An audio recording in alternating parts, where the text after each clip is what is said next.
Kali ini kita akan membahas tentang kapasitor. Jadi prinsip kerja kapasitor dan mengaplikasikannya. Jadi kapasitor disebut juga kondensator, merupakan alat yang berfungsi menyimpan muatan dalam jumlah besar untuk sementara waktu. Jadi contoh kapasitor, simbol kapasitor dalam diagram itu ada dua, yaitu yang non-polar, kakinya sama panjang, dan polar, ya, satu panjang, yang satu berbentuk seperti tembereng. Jadi seperti ini. Pada prinsipnya kapasitor dibuat dari lempeng-lempeng bahan yang disekat dengan bahan isolator. Bahan isolator penyekat disebut dengan zat dielektrik, ya, diberikan simbol E kecil. Kapasitor banyak digunakan pada alat elektronik, misalnya radio, TV, telepon, HP, motor, mobil, dan lain-lain.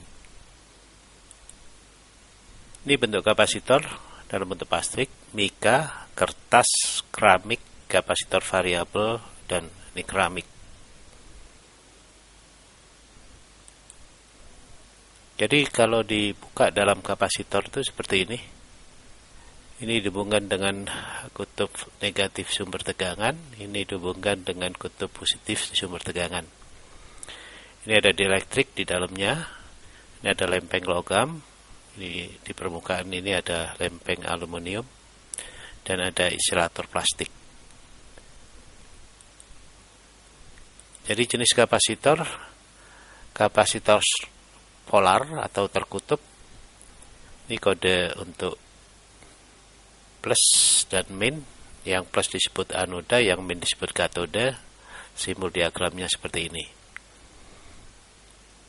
Pemasangan kapasitor jenis ini tidak boleh terbalik, artinya anoda dihubungkan dengan kutub positif dari sumber tegangan, sedangkan katoda dihubungkan dengan kutub negatif sumber tegangan. Contoh kapasitor elektrolit. Yang kedua, kapasitor non-polar atau tak terkutub. Jadi ini gambarnya nanti diagram yang sering kita jumpai. Pemasangan kapasitor jenis ini dapat dihubungkan sembarang, artinya kutub positif atau negatif sumber tegangan dapat dipasang terbalik pada kaki kapasitor. Ini beda antara kapasitor polar dan non-polar.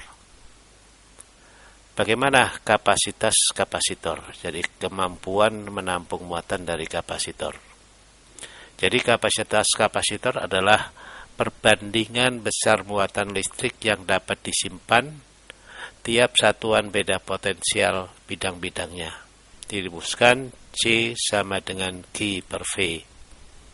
Q itu muatan daripada listrik, satuan kolom. V adalah bedaan potensial, satuan volt. C kapasitas kapasitor, kolom per volt atau disebut dengan farad. Satuan farad terlampau besar. Satuan yang sering dijumpai digunakan adalah mikrofarad atau pikrofarad. 1 mikrofarad itu 10 pangkat min 6 farad. Sedangkan 1 piko itu 10 pangkat min 12 farad. Contoh soal. Sebuah kapasitor dari 100 pikofarad dihubungkan dengan sumber tegangan 50 volt. Berapa besar muatan yang terdapat dalam kapasitor? Maka diketahui dari soal itu, C-nya adalah 10 pikofarad, kita jadikan farad menjadi 10 pangkat min 10. V-nya ada 50 volt, maka tanyakan berapa muatan yang disimpan dalam kapasitor. Maka C sama dengan Q per V, dapatkan 10 pangkat min 10 kali 50, dapatkan 5 kali 10 pangkat min 9 kolom. Atau jadikan mikro, dapatkan 5 kali 10 pangkat min 3 mikrokolom.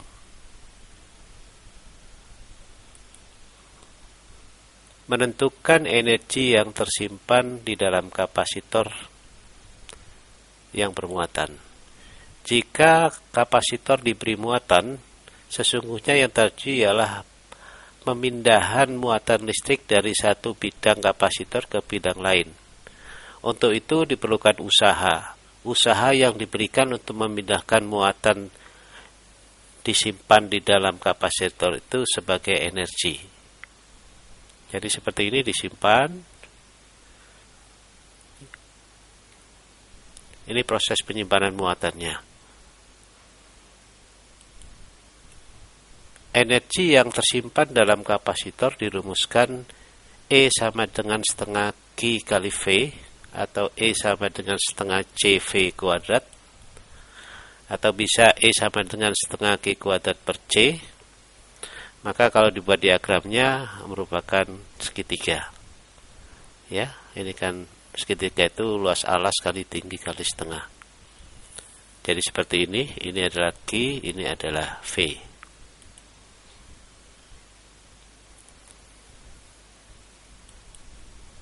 Jadi E itu ada energi, satuannya joule, Q muatan, satuan kolom, C kapasitor, satuannya farad. Dan V adalah tegangan dalam satuan volt. Memformulasikan cara kerja kapasitor keping sejajar. Jadi antara keping ini ada medan listrik. Ya. Ini luasnya A. Ini medan listriknya E, ada muatan positif di sini di lempeng ini, di lempeng B, muatan negatif di lempeng A. Medan listrik antara keping sejajar adalah homogen. Muatan Q minus yang berada di antara keping A dan B mengalami gaya sebesar F sama dengan Q kali E, kali kuat medan yang ditimbulkan antar keping ini.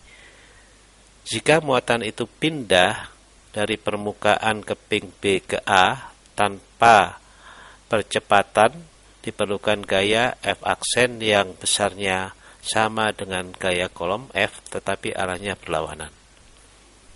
Jadi seperti ini. Ini F aksen, ini F. Maka usaha gaya F aksen dari B ke A, bergerak dari B ke A, maka WAB sama dengan gayanya dikalikan jaraknya. Ini jarak ini sama dengan ketebalan keping, jarak antara keping. Maka usaha itu WAB sama dengan min Q kali E. Ini adalah gaya daripada muatan listrik. Maka WAB sama dengan energi potensial, berarti W sama dengan Q kali delta V. Ini persamaan 1, ini persamaan 2 sama, saya buatkan ini, maka dapatkan delta V adalah E kali D. Ya, jadi delta E sama dengan V kali D. Jadi kalau mencari potensial antar keping itu rumusnya ini. Sekarang kita lihat kuat medan listrik antara keping AB. Nih, ya gaya-gayanya, maka kuat medan itu adalah tau per epsilon 0, atau tau-nya sama dengan jumlah muatan tiap satuan luas, Q per A. Maka kita masukkan persamaan ini, tau-nya kita ganti, berarti E sama dengan Q per A kali epsilon 0. Maka kapasitas kapasitor pada keping sejajar, C sama dengan Q per V, Q dibagi ini, ya, Q kali D dibagi epsilon 0 kali A. Ya, karena ini kita rubah kemari, maka hasil akhirnya untuk kapasitor keping sejajar adalah epsilon 0 kali A dibagi D. Apabila di antara kedua keping disisipkan zat dielektrik yang memiliki konstanta dielektrik K, maka permisivitas listrik antara kedua keping adalah E sama dengan K kali epsilon 0.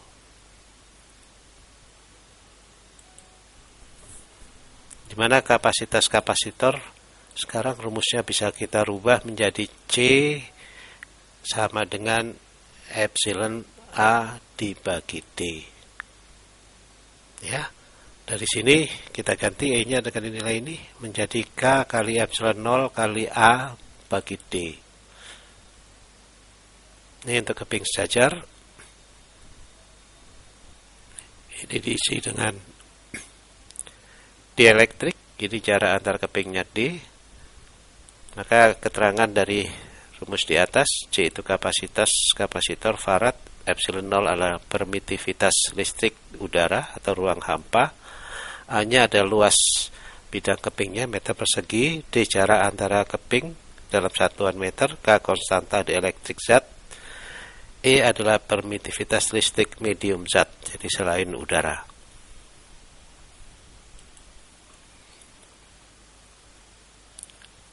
Bagaimana menganalisis rangkaian kapasitor? Jadi tujuan merangkai kapasitor adalah untuk mendapatkan kapasitas kapasitor sesuai dengan yang diperlukan. Jadi rangkaian itu ada seri, seperti ini rangkaian seri, C1, C2, seri, tegangan yang diberikan adalah V. Maka kapasitor pengganti dari ketiga ini dirumuskan, ini pengganti, ini 3 ini bisa diganti 1, nilainya adalah 1/CS 1/C1 tambah 1/C2 tambah 1/C3. Maka potensial pada masing-masing kapasitor, potensial di C1, C2, C3 ya, bisa kita hitung. Ini potensialnya di sini akan menjadi V1, V2, V3. Ini V total, maka potensial untuk kapasitor dirangkai seri, maka V total adalah V1 tambah V2 tambah V3. Muatan pada masing-masing kapasitor artinya yang disimpan di sini untuk seri di sini adalah sama. Berarti Q1 sama dengan Q2 sama dengan Q3 sama dengan Q total. Untuk rangkaian paralel bentuknya seperti ini. Jadi muatan akan diberikan pada masing-masing kapasitor. Maka Q totalnya adalah Q1 tambah Q2 tambah Q3. Ini untuk rangkaian paralel. Kapasitas pengganti kapasitor, jadi 3 ini bisa diganti 1 dengan nilai C total paralelnya adalah C1 ditambah C2 ditambah C3. Potensial pada masing-masing kapasitor, berarti potensial di C1, C2, C3 seperti ini.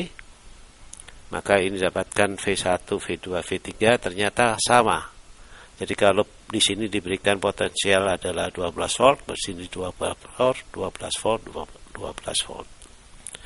Maka V sama dengan V1, V2 sama dengan V3.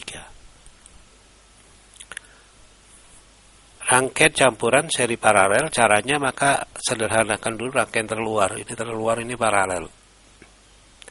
Maka rangkaian paralel kita dapatkan bahwa paralel ini sama dengan C ditambahkan C2 tambah C3. Maka kita dapatkan satu pengganti. Pengganti ini kita rangkaikan kemari. Maka ini menjadi seri. Oke, maka selesaikan serinya. Rangkaian seri 1/CS sama dengan 1/C1 tambah 1/CP. Berarti ini totalnya. Ini CS totalnya. Begini cara menyelesaikan kalau rangkaian itu campuran. Oke, kita lihat soal-soalnya. Ada 2 buah kapasitor masing-masing C1 3 mikrofarad dan C2 6 mikrofarad disusun secara seri. Ujung-ujung kapasitor tersebut dihubungkan ke sumber tegangan 24 volt. Hitunglah beda potensial pada ujung kapasitor yang 3 mikrofarad. Oke, ini rangkaiannya, ini 3, ini 6. Ya, sumber tegangan dipakai 24 volt. Berapa tegangan yang berada di sini? Oke. Ini yang ditanyakan berapa tegangan di sini. Oke, rumus kapasitor C sama dengan Q per V. Sifat rangkaian seri, muatan Q pada rangkaian sama. Jadi Q-nya sama dengan Q total sama dengan Q1 sama dengan Q2. Beda potensial pada rangkaian berlaku bahwa ini ditambah ini Artinya V1 tambah V2 itu harus 24. Kapasitor penggantinya adalah 1/. Jadi penggantinya adalah 1/C1 ditambah 1/C2. Maka kita cari CS-nya, 1/CS berarti 1/3 ditambah 1/6, 3/6 itu setengah. Maka 1/CS-nya setengah, maka CS-nya 2 mikrofarad. Muatan yang mengalir pada rangkaian berarti Q sama dengan CS kali V, berarti 2 kali 2, 4, berarti 48 mikrokolom. Maka dikatakan muatan di sini sama. Totalnya dengan muatan ini sama, berarti muatan di C1 adalah 48 mikrokolom. Maka beda potensialnya adalah V sama dengan Q per C, 48 bagi 3 berarti 16 volt.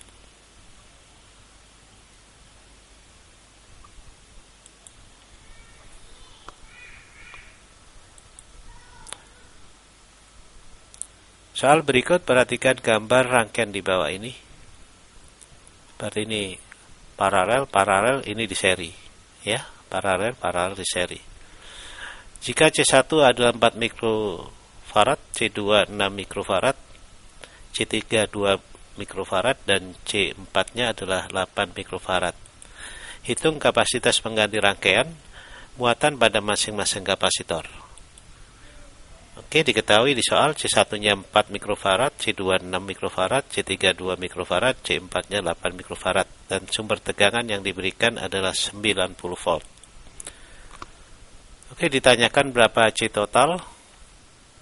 Ya, C totalnya itu seri, dan berapa masing-masing muatan di kapasitor. Oke, kita selesaikan ini dulu. Ini adalah rangkaiannya paralel, berarti paralel dijumlah. Ini ditambah ini, berarti C1 tambah C2, berarti 4 tambah 6, 10 mikrofarad. Ini. Nah, maka berikutnya kita hitung yang ini. Ini juga paralel. Ya, kita hitung. Ini juga paralel, maka dijumlahkan antara C3 dan C4. Maka hasilnya adalah 2 tambah 8, 10 mikrofarad. Berarti terakhir, ini adalah seri, ya, rangkaian seri. Berarti ini ini ditambah ini. Berarti hasilnya adalah 1/10 tambah 1/10 itu 2/10 atau 1/5. Jadi rangkaian totalnya itu 5 mikrofarad. Jadi kapasitas pengganti, jawaban A sudah ketemu. Sekarang kita hitung muatan pada masing-masing kapasitor. Oke, kita lihat sekarang. Totalnya kita tahu besarnya 5 mikrofarad.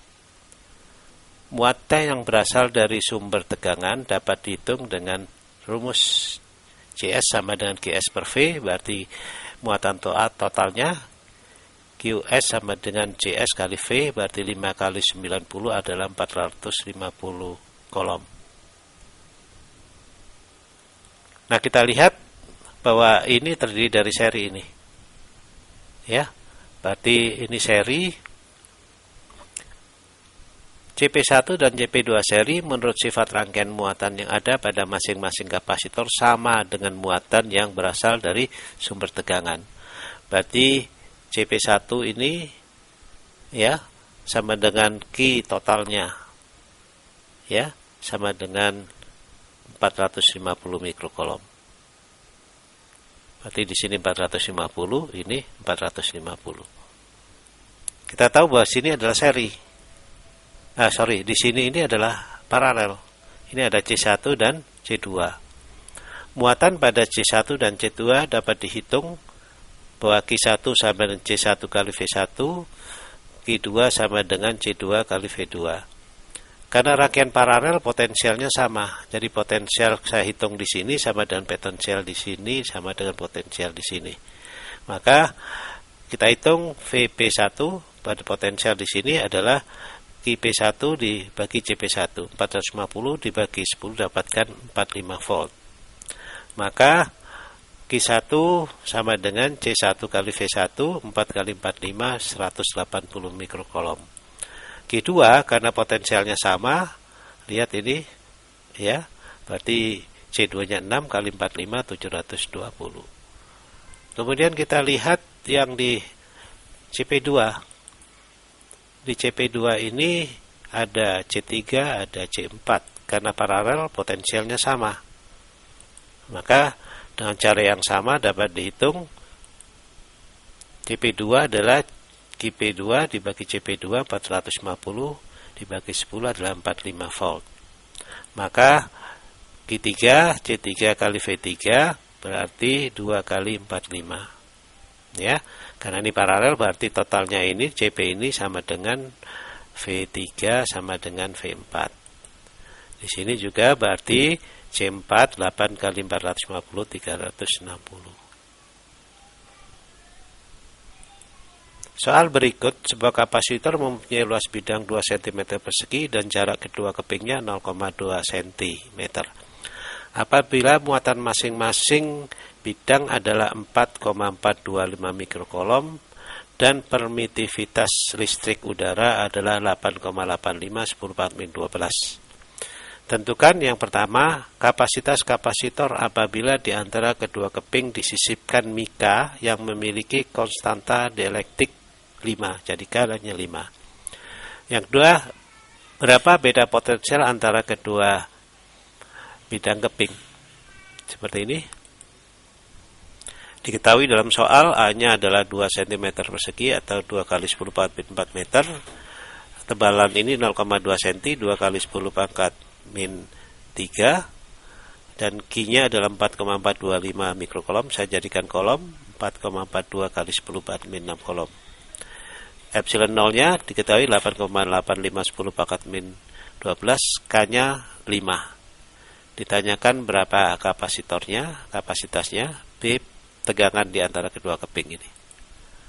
Oke, kapasitas kapasitor untuk keping sejajar K kali epsilon 0 kali A per D. Datanya kita masukkan. 5, epsilon 0-nya adalah 8,85 10⁻12, A-nya 2 kali 10⁻4 dibagi D-nya 2 kali 10⁻3.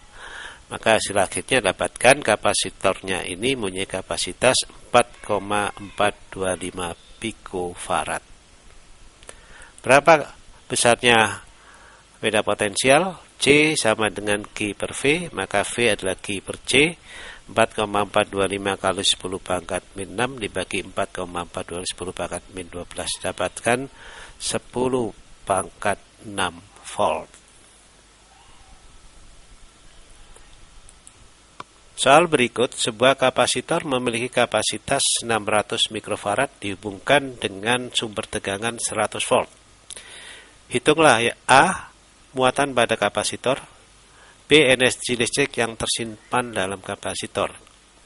Dari soal di atas kita tahu C-nya adalah 600 mikrofarad, V-nya 100 volt. Ditanyakan berapa muatannya dan berapa energinya. Energi itu sama dengan usaha. Maka kita hitung dulu yang A adalah Q sama dengan C kali V, 600 kali 100, dapatkan 6 kali 10⁻4 mikrokolom.